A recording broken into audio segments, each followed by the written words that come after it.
ہندوستان بھی تھا، ابھی تو پورا یورپ بھی تھا، پورا افریقہ بھی تھا، سوائے شمالی افریقہ کے اور کہاں دین پہنچا تھا؟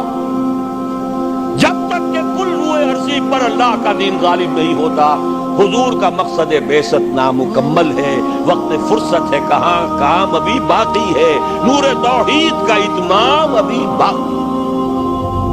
البتہ اتمام کے دو مفہوم سمجھ لیجئے، ایک ہے کسی شے کا کسی ایک بلندی تک پہنچ جانا، ایک ہے کتنی اس کی وسعت کتنی ہے۔ اتمام دین اور دین کا غلبہ جزیرہ نما عرب میں تو کامل ہو گیا، اس میں کوئی شک نہیں، لیکن کل روئے عرضی پر نہیں ہوا، توسیع ہونی ہے۔ ایک اعتبار سے اتمام ہو گیا، ایک اعتبار سے دین غالب ہو گیا، لیکن یہ کہ در حقیقت چونکہ بعثت محمدی صلی اللہ علیہ وسلم تمام عالم انسانیت کے لیے ہے، اس لیے جب تک پورے عالم انسانی پر اللہ کا دین غالب نہ ہو، خلوص مقصد بعثت محمدی شرمندہ تکمیل ہے۔ لیکن جان لیجئے ہو کر رہے گا۔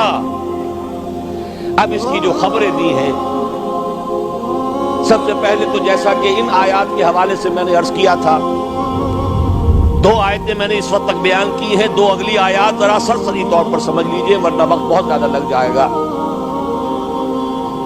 اے مسلمانوں، یہ تو ہمارا فیصلہ ہے، ہم اپنے دین کا اتمام کریں گے، ہم نے اپنے نبی کو بھیجا ہی دین کے غلبے کے لیے، غلبہ دین ہوگا، لیکن تمہارے ایمان کا کچھ تقاضا ہے۔ اگر تم چاہتے ہو آخرت کے عذاب سے بچنا، اگر تم چاہتے ہو جنت کا داخلہ، تو تمہیں ایک کاروبار کرنا پڑے گا۔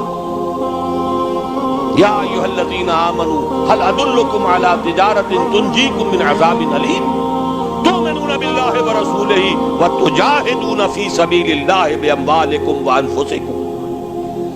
ایمان رکھو جیسا کہ ایمان کا حق ہے، اور جہاد کرو اللہ کی راہ میں، کما دو اس میں اپنی جانیں بھی اور اپنے مال بھی۔ یہ تقاضا ہے اہل ایمان سے، مشیت اذنی ہے، بعثت مقصد محمدی اپنی جگہ ہے صلی اللہ علیہ وسلم، لیکن جانیں کھپائیں صحابہ نے، سختیاں جھیلی صحابہ نے، قربانیاں دی حضور نے بھی اور صحابہ نے بھی، محمد رسول اللہ والذین معہ